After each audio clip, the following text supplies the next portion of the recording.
नमस्कार, मी अदितीज book of recipes या चॅनलमध्ये तुमचं खूप खूप स्वागत करते। नारळी पौर्णिमा जवळ आली आहे, तर आपण आज बघणार आहोत नारळी पौर्णिमा स्पेशल नारळी भात।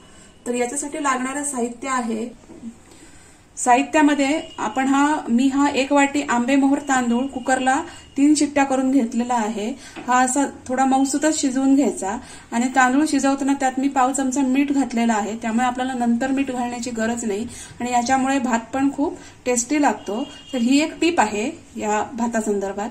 त्याच्यानंतरचं साहित्य आहे हे अर्धी वाटी मी नारळ पाणी घेतलंय, ही पण टिप आहे। जर नारळ पाणी ह्या नारळ भातामध्ये वापरलं तर अजून नारळी भात खूप छान चवीला लागतो। त्याच्यानंतर 1 वाटी नारळाचं दूध आहे, मी ओला नारळ अर्धी वाटी मिक्सरला बारीक करून घेतला। बारीक करताना मी त्यात जे पाणी वापरलं ते थोडं कोमट पाणी वापरलं आणि त्याच्यामुळे जो नारळाचा रस निघतो, कोमट पाण्यामुळे तो नारळाचा रस खूप छान निघतो आणि नंतर मी तो चाळणीमध्ये गाळून घेतला। अशा प्रकारे मी 1 वाटी नारळाचा रस काढून घेतला।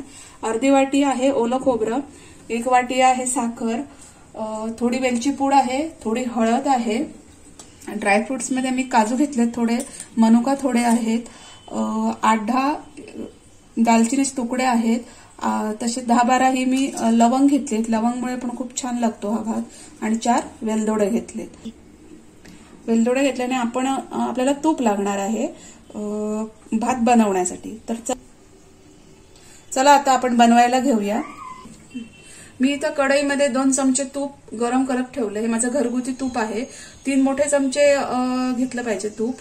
तर तूप व्यवस्थित गरम झालं की प्रथम आपण त्याच्यात हे जे लवंग आहे ते घालूया, हे दालचिनी आहे ती घालूया आणि हे वेलदोडे। तर हे तुपामध्ये आपण एक फुलेपर्यंत परतवून घेऊया, म्हणजे वेलदोडे असे व्यवस्थित फुलतात तिथपर्यंत आपण हे परतवून घेऊया।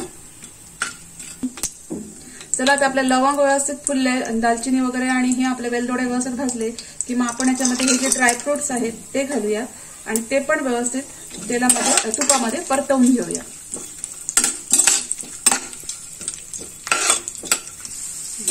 चला, आता हे बघा आपलं व्यवस्थित भाजून झालंय।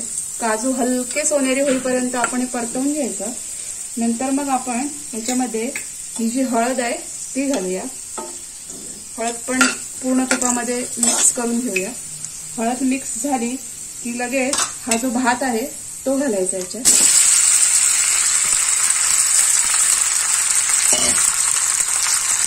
बरोबर ही जी साखर आहे ती पण घालायची। 1 वाटी जर तांदूळ घेतला असेल तर त्याला 1 वाटी साखर असं हे प्रमाण आहे। साखरेच्या ऐवजी तुम्ही गूळ पण वापरू शकता। तर या तुपामध्ये मी हे सगळं व्यवस्थित एकत्र करून घेते। चला, आता आपला जो भात आहे तो तुपामध्ये व्यवस्थित परतवून झालाय, त्यातली साखर पण विरघळली आहे, बघू शकता तुम्ही। इथेच हा भात खूप सुरेख दिसतोय। आता आपण याच्यामध्ये हे जे आपण अर्धी वाटी नारळाचं पाणी ठेवलंय ते घालूया। नारळी भात आहे, मग नारळाचं दूध हे नक्कीच घालायचंय, तर ते घालूया नारळाचं दूध। आणि हा जो ओला नारळ आहे तो थोडा घालेन मी, थोडा मी गार्निशिंगसाठी ठेवून देते, थोडा घालते। आणि ही जी वेलची पूड आहे ती, आणि आता हे सगळं गॅसची फ्लेम मोठे करते आणि सगळं व्यवस्थित मिक्स करून घेते। आपल्याला हे जे सगळं नारळाचं दूध किंवा नारळ पाणी हे जे घातलंय ते सगळं आता या भातासोबत आटवून घ्यायचंय, ते सगळं आता ड्राय करायचंय। तर गॅसची फ्लेम थोडी मोठी ठेवायची आणि आता हे सगळं व्यवस्थित एकत्र करून हे शिजवून घ्यायचं।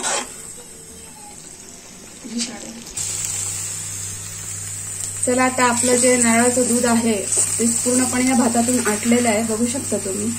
मस्त अगदी भात झालेला आहे, व्यवस्थित छान दिसतोय इथे। तर असं हे करून घ्यायचं आणि आता मी गॅस बंद करते आणि तुम्हाला बाउलमध्ये काढून दाखवते भात कसा झालाय तो। हा बघा, मस्तपैकी असा माझा नारळी भात तयार झालाय, खूप छान दिसतोय। तर तुम्ही पण ही रेसिपी ट्राय करा। थोडी वेगळी रेसिपी आहे, ही माझ्या आईची रेसिपी आहे, पण या पद्धतीने एकदा बनवून बघा, खूप छान लागतो आणि झटपट पण होतो। तर ही रेसिपी कशी वाटली ते मला कमेंट्समध्ये नक्की सांगा। व्हिडिओ आवडला असेल तर त्याला लाईक करा, शेअर करा आणि माझ्या चॅनलला सबस्क्राईब करा। आपण भेटू नेक्स्ट व्हिडिओमध्ये। थँक्यू।